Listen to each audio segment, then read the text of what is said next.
तो लोकसभा चुनाव के लिए कांग्रेस उम्मीदवारों की तीसरी सूची के नाम पर केंद्रीय चुनाव समिति की बैठक हुई है। तमाम राज्यों में क्या क्या उम्मीदवार हो सकते हैं, इस पर विस्तार से करेंगे चर्चा।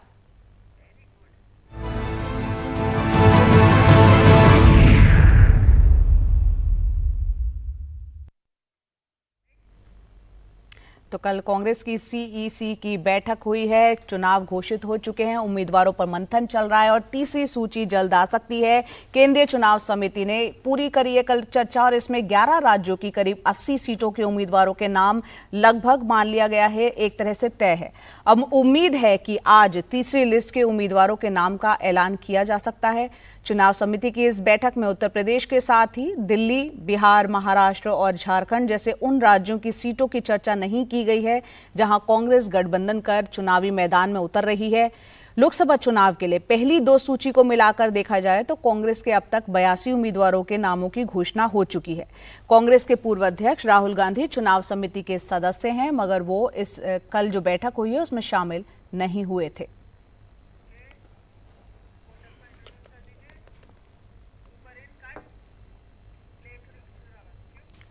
तो आपको बता दें कि हमारे तमाम सहयोगी हमारे साथ जुड़ रहे हैं। कांग्रेस की इस बैठक में क्या मंथन हुआ, किन किन राज्यों में, उस पर चर्चा करेंगे। दिल्ली से वैभव हमारे साथ हैं, जयपुर से हर्षा कुमारी सिंह, भोपाल से अमृतांशी हैं, बेंगलुरु से नेहाल है और देहरादून से किशोर रावत हमारे साथ हैं। वैभव, दिल्ली में कल बैठक हुई है, सबसे पहले आप ही से जानना चाहेंगे कि कल सीईसी की जो मीटिंग हुई है उसमें हुआ क्या। ये बताया जा रहा है कि 80 सीटों के उम्मीदवार लगभग तय है। तीसरी सूची जो आनी है वो क्या मान लिया जाए आज आ जाएगी? जी, कल जो सीईसी की तीसरी बैठक चली, करीब 3 घंटे के आसपास की बैठक चली है और इसमें 11 राज्यों की करीब 80 सीटों पर नामों की चर्चा हुई, लेकिन सारे राज्यों की सीटों पर चर्चा नहीं हो पाई। जिन 11 राज्यों की 80 सीटों पर चर्चा हो रही थी उनमें अरुणाचल प्रदेश, सिक्किम, पश्चिम बंगाल, अंडमान, पुडुचेरी, कर्नाटक, तेलंगाना, मध्य प्रदेश, गुजरात और राजस्थान शामिल थे। कल देर रात तक करीब 3 से 4 राज्यों में जो है चर्चा पूरी हो गई थी, जिसमें अरुणाचल, बंगाल, चंडीगढ़, अंडमान शामिल हैं। उम्मीद जताई जा रही है कि आज फिर से जो दूसरे दौर की चुनाव समिति की बैठक है वो शाम को करीब 4 बजे शुरू होगी और इस समिति की बैठक में आज गुजरात, राजस्थान और महाराष्ट्र को लेकर उम्मीदवारों के नाम पर मोहर लग सकती है। खास बात यह है कि अगर आज सीईसी की बैठक देर शाम तक खत्म हो जाती है तो ये भी उम्मीद जताई जा रही है कि आज देर शाम या फिर रात तक करीब 80 कैंडिडेट्स वाली जो तीसरी लिस्ट है वो आ सकती है। आपको बता दें कि इसके पहले कांग्रेस की 2 लिस्ट आ चुकी हैं और जिसमें करीब 82 उम्मीदवारों के नामों का पहले ही ऐलान हो चुका है। अब सबकी नजरें हैं कांग्रेस की तीसरी लिस्ट पर। बिल्कुल, जो कल बैठक हुई आपने बताया, चर्चा राजस्थान पर भी हुई है और आज जो है राजस्थान पर हो सकता है जो उम्मीदवार हो उसमें उनका नाम भी हो। हर्षा कुमारी सिंह क्योंकि जयपुर में मौजूद हैं। हर्षा, राजस्थान से हम जानते हैं लोकसभा की 25 सीटें हैं, वहां क्या चर्चा चल रही है? कांग्रेस के कौन कौन से उम्मीदवार कहां खड़े किए जा सकते हैं? देखिए, राजस्थान में अभी काफी इंतजार है क्योंकि पहले चरण में यहाँ पर मतदान होना है और ऐसे में सिर्फ 10 नाम की ही सूची आई है। तो सब लोग वेट कर रहे हैं कि जो बाकी 15 नाम है उनका ऐलान कब होगा। अब इसमें एक बड़ी खबर ये भी आ रही है कि हो सकता है कि जो कोटा शहर है वहां पर बीजेपी से कोई ज्वाइन कर सकता है कांग्रेस को। आज औपचारिक रूप से ज्वाइनिंग हो सकती है, तो ऐसे में फिर कोटा में उस उम्मीदवार को दिया जाएगा। हम देख रहे हैं कि जो भी दल बदल कर रहे हैं उनको लोकसभा टिकट मिल रहे हैं, लेकिन नामों की लिस्ट बहुत बड़ी है, मैं उस पर नहीं जाऊंगी। लेकिन उदाहरण के तौर पर 2-3 नाम जरूर लेंगे, जैसे कि जो जयपुर शहर है और जो जयपुर ग्रामीण है, ये दोनों हॉट सीटें बनी हुई हैं, दोनों बीजेपी और दोनों कांग्रेस के लिए। बीजेपी ने भी इन पर नामों का ऐलान नहीं किया है अब तक। तो ये हॉट सीट है। जो आर तिवारी जो पिछली बार चुनाव लड़े थे एमएलए का और हार गए थे, हो सकता है उनको वहां से प्रत्याशी बनाया जाए। साथ ही जो रघु शर्मा है, बात चल रही है कि अजमेर वाली जो सीट है इसको भी बीजेपी ने ऐलान नहीं किया। तो हम देख रहे हैं कि ज्यादातर जो ऐसी सीटें हैं जहां पर पेच फंसा हुआ है वहां दोनों पार्टियों ने अपने कैंडिडेट को नहीं डिक्लेयर किया है। और दौसा में भी मुरारी लाल मीणा और प्रसादी लाल मीणा का नाम चल रहा है। बात आ रही है कि जिग्नेश मेवाणी भी राजस्थान में प्रवेश कर सकते हैं, ये बड़ी खबर है। दूसरा जो आरएलपी से आए हैं उमेद राम बेनीवाल, जो आरएलपी छोड़कर आए हैं उनको हो सकता है बाड़मेर में प्रत्याशी बनाया जाए। जो कांग्रेस के विधायक हैं, बीजेपी से आए थे विकास चौधरी, लेकिन एमपी उन्होंने कैलाश चौधरी को हराया था, वो भी बड़ा नाम है। तो इस तरह से काफी नाम चल रहे हैं। और दूसरा सवाल यह है कि क्या जो कांग्रेस है वो जो ट्राइबल सीट है, बांसवाड़ा डूंगरपुर की जो ट्राइबल सीट है, वहां पर भारतीय आदिवासी पार्टी ने ऑलरेडी ऐलान कर दिया है कि वो अपना उम्मीदवार खड़ा करेंगे। भारतीय आदिवासी ट्राइबल पार्टी ने ट्राइबल वोट बैंक में सेंध मारा है और बीजेपी और कांग्रेस दोनों के लिए बड़ी चुनौती है। तो सवाल ये भी है कि हो सकता है वो सीट कांग्रेस गठबंधन में ले ले। जी बहुत बहुत शुक्रिया हर्षा। यहाँ पर हमारे साथ अमृतांशी भी हैं, भोपाल में हैं। अमृतांशी, मध्य प्रदेश की हम जानते हैं 29 लोकसभा सीटें हैं, लेकिन कांग्रेस को क्या यहाँ पर अपने उम्मीदवार, अपने कैंडिडेट चुनने में मुश्किल आ रही है? क्या कैंडिडेट नहीं मिल रहे? वहां से क्या खबर? अगर बात की जाए तो मध्य प्रदेश में हालात थोड़े अलग हैं। मध्य प्रदेश में चर्चा की जा रही थी कि कांग्रेस अपने उम्मीदवारों को काफी जल्द घोषित कर देगी, लेकिन सीईसी की बैठक में ये तय हुआ है कि अब 21 मार्च से पहले मध्य प्रदेश में कांग्रेस के प्रत्याशी नहीं आ रहे हैं। जीतू पटवारी ने खुद ये जानकारी दी है। हालांकि मध्य प्रदेश में तमाम जो बड़े नेता हैं, जो कि बड़े चेहरे हैं, चाहे हम दिग्विजय सिंह की बात करें, कमलनाथ हो गए, अरुण यादव, इसके अलावा सज्जन सिंह वर्मा पहले ही चुनाव लड़ने से मना कर चुके हैं। देवास से इसलिए किसी और को यहाँ पर उतारा गया है। यहाँ पर तमाम बड़े नेताओं ने फिलहाल लोकसभा चुनावों से किनारा कर लिया है। अब कांग्रेस के पास ले दे के जो विधायक हैं, जिन्होंने विधानसभा चुनावों में अच्छा परफॉर्मेंस दिया है, जो जमीन से जुड़े हुए हैं, कांग्रेस अब उन पर दांव लगाने जा रही है।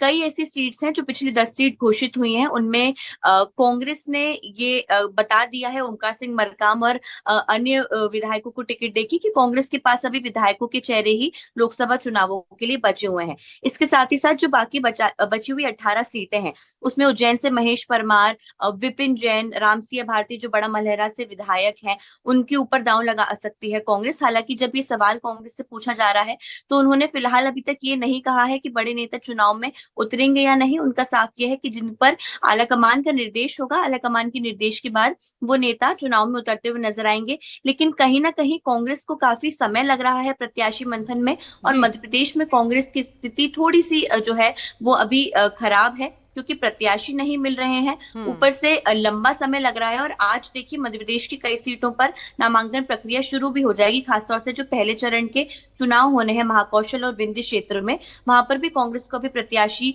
कुछ ढूंढने की जरूरत है। तो कहीं ना कहीं अभी मंथन लंबा चलने वाला है, लेकिन अभी प्रत्याशी नहीं मिले हैं और ज्यादातर विधायकों पर ही कांग्रेस दांव लगाएगी, क्योंकि बड़े नेता चुनाव लड़ने से किनारा कर चुके हैं। जी, तो मध्य प्रदेश में बड़े नेता चुनाव लड़ने से किनारा कर चुके हैं। विधायकों को ही लोकसभा का कैंडिडेट बनाने की कांग्रेस मध्य प्रदेश में कोशिश कर रही है, इसलिए मंथन मध्य प्रदेश में जारी है। निहाल, बेंगलुरु में आप वहां पर मौजूद है। कर्नाटक की हम जानते हैं 28 सीटें हैं लोकसभा की, वहां पर अब सत्ता परिवर्तन विधानसभा में हमने देखा है कि हुआ है। बताएं कांग्रेस की स्थिति वहां क्या है इस वक्त?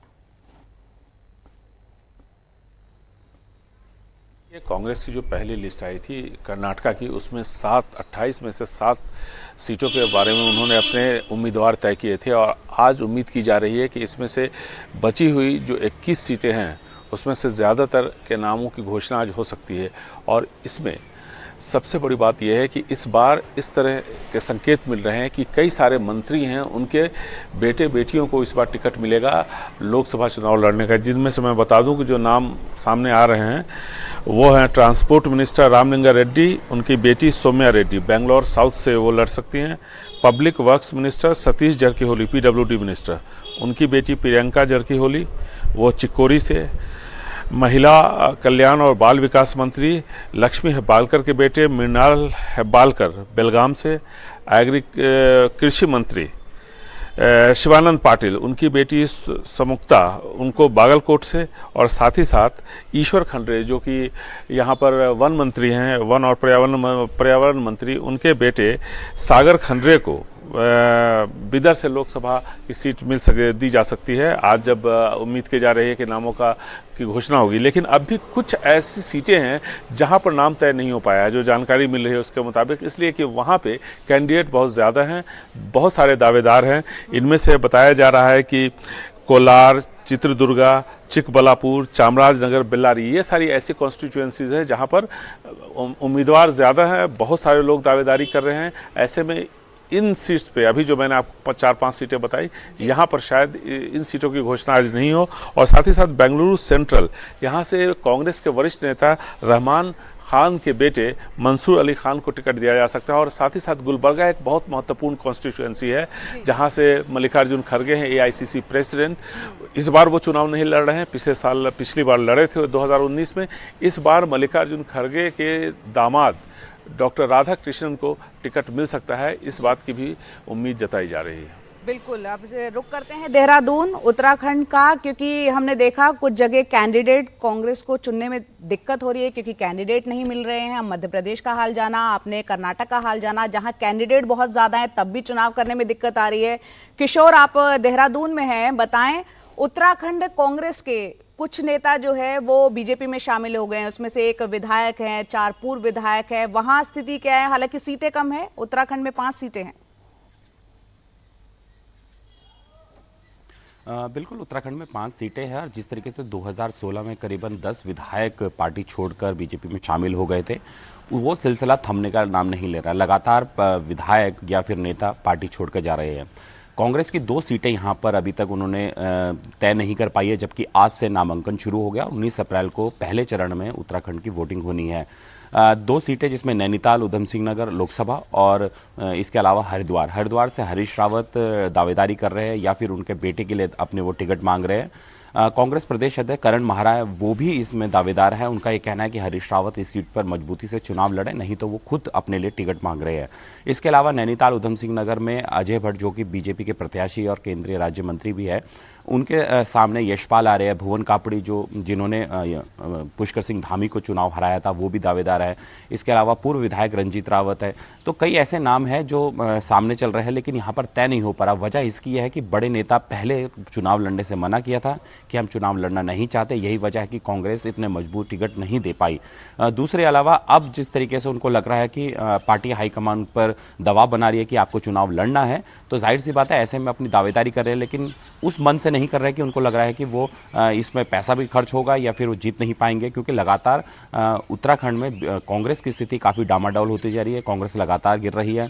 2017 से कांग्रेस उत्तराखंड की सत्ता से गायब है, क्योंकि 2017 में बीजेपी ने सत्ता काबिज करी थी और 2022 में फिर से बीजेपी ने सत्ता काबिज कर ली थी। तो ऐसे में बड़े नेताओं का छोड़ना और कार्यकर्ताओं का मनोबल भी डाउन कर रहा है। और कांग्रेस, क्योंकि आज से नामांकन शुरू हो गया, बीजेपी के 5 प्रत्याशी अपना प्रचार में जुट गए, उनके नामांकन डेट डिसाइड हो गई है कि वो कब नामांकन करेंगे। लेकिन कांग्रेस वहां अपने फिलहाल 2 टिकट की तलाश कर रही है। कार्यकर्ता भी कौन वो 2 होंगे जो चुनाव लड़ेंगे, लेकिन फिलहाल बड़े नेताओं अपना जो भाग है उनका, यानी वो चुनाव लड़ने का जो उनकी भागीदारी है, उससे थोड़ा पीछे हटते नजर आ रहे हैं। जी, बहुत बहुत शुक्रिया आप तमाम लोगों का हमसे जुड़ने के लिए। अलग अलग राज्यवार आपने बताया स्थिति क्या है। तो कांग्रेस की जो चुनाव समिति की बैठक हुई है, कल काफी मंथन हुआ है। 11 राज्यों में 80 उम्मीदवारों के नाम लगभग तय है और आज रात तक माना जा रहा है एक सूची, तीसरी सूची भी सामने आ सकती है कांग्रेस की।